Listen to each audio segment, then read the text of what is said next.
Well, good morning, fellow gardeners. I'm Kelly, aka K2, and this is K2 Garden Adventure, my channel dedicated to me building my dream gardens and farm/orchards here on the beautiful central coast of California, Zone 9B. So this morning I've been working on some stuff, so let me flip this around and show you what I'm up to.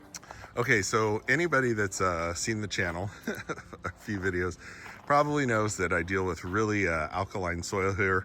We have hard water here, and over the years, it has all that calcium buildup in the soil breaks down and becomes very alkaline. So, although I absolutely love the smell of gardenias, planting them in the ground has mostly been unsuccessful.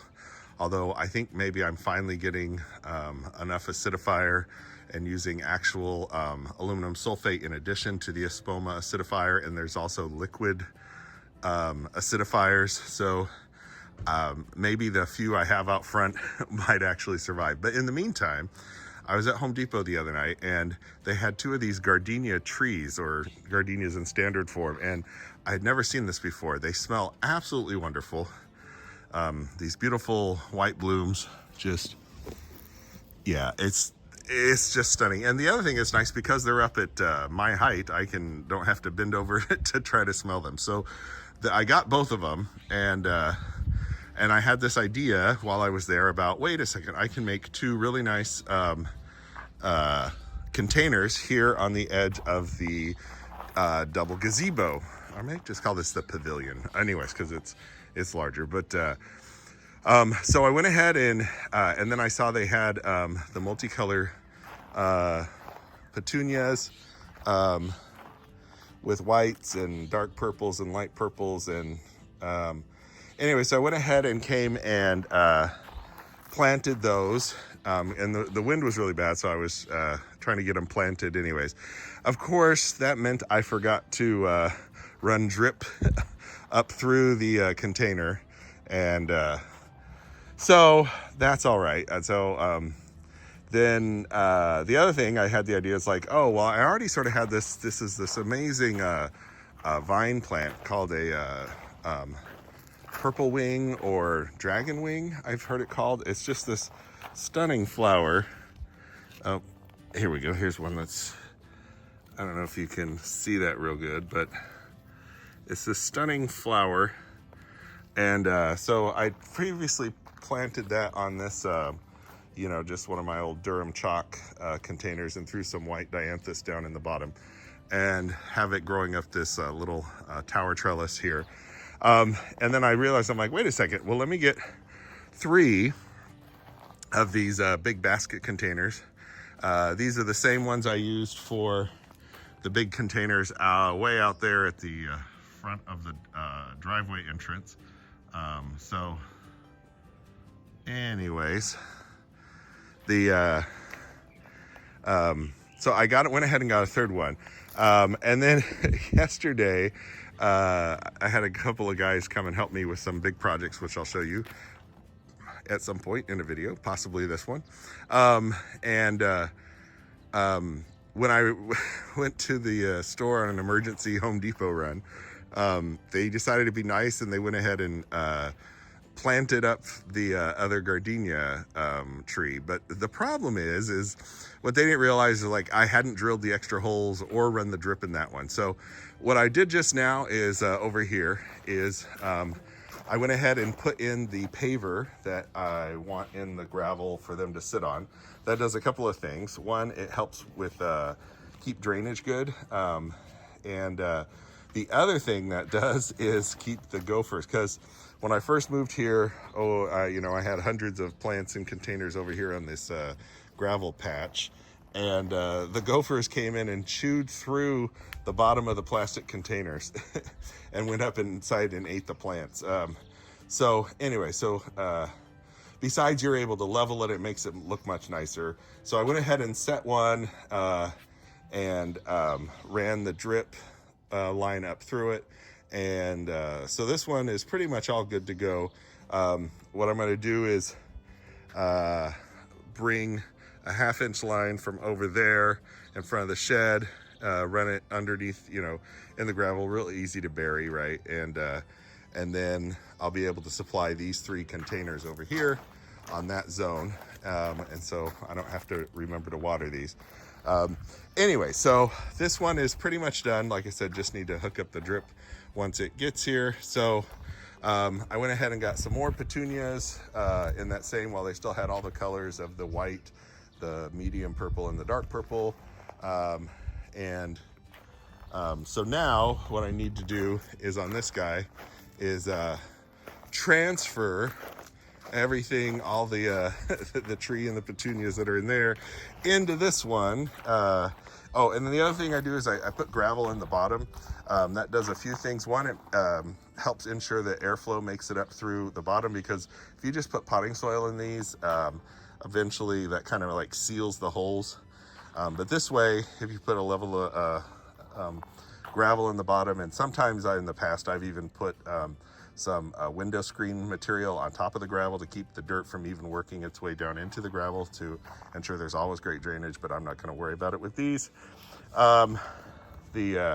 Like I said, allows drainage, allows airflow to get up into the soil and all that good stuff from underneath. So now I'm going to transfer this guy over here, and then empty out that pot, and then go ahead and plant the dragon wing in it. And I need to set stones for each of these, but should look really great when I'm all done. And then the other thing I'll do is obviously when I put the dragon wing, I'll plant it with the same flowers.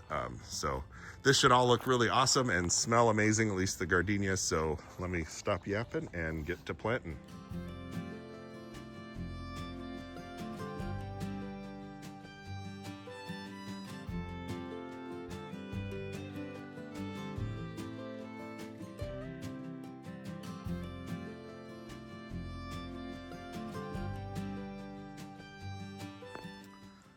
All right, so it's a few hours later. It's early evening, and you can see how great these look.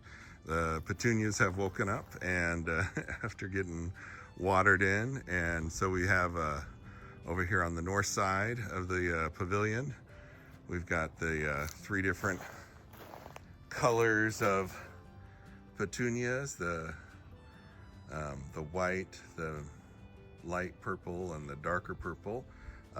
Still need to get those hooked up to drip. I'll probably do that this evening or tomorrow.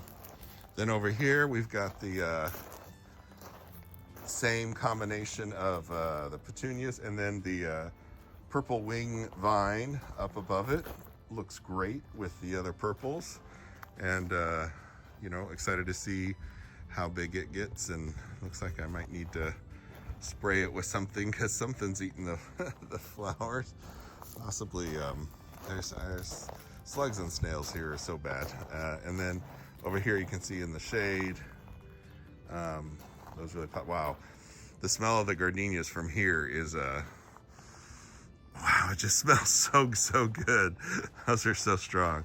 Anyways, back up just a little bit, and then you can see how the pavilion looks with those. And I am super happy with that, and should look good in nighttime when those are lit up as well. So anyways, hope you enjoyed the this short little video, and if this is your first time on the channel, welcome. And if you haven't yet, please hit that like button and subscribe. A lot of things I still need to do here in the back. There's some more stuff here on the flag garden, and some hibiscus garden tune-up stuff. I have some cami cypress or false cypress, some soft serves I'm going to plant back there. Just did a really cool, with all that magenta Sprite phlox that used to be on either side of the driveway, planted it all back here in a giant arch that goes all the way around here, all 40 of them. So if maybe if they do better back here and actually start blooming and everything, that should look really neat. But so lots and lots more to do. A little bit difficult now that I gotta squeeze it in between you know, working full time. See how beautiful the the tropical gardens are looking, and the whole backyard in general. So, like I said, please leave a comment. Tell me what you think about the new pavilion containers, and let me know what some of your favorite flowers are, and share with your friends and family. Help me grow the community. I do respond to all comments, so if you leave a comment, a very productive lemon tree in its first year. I respond to all comments, so if you leave a comment, I will get back to you on that. And I just got back from the I will say, okay, so it's kind of cool. So I just got back from the California Avocado Festival and bought all these amazing avocados. It's a lot that I had never seen before. This monster is a MacArthur, and we got some reeds and some fuertes. So some really awesome varieties that I'm finally going to get to try. And I actually have all of these varieties except for the MacArthur. So anyways, but I met a couple of growers and everything. So anyways, I might do a little video on that. Just anyways, as I was saying, you have an absolutely wonderful night, and until the next video, happy gardening.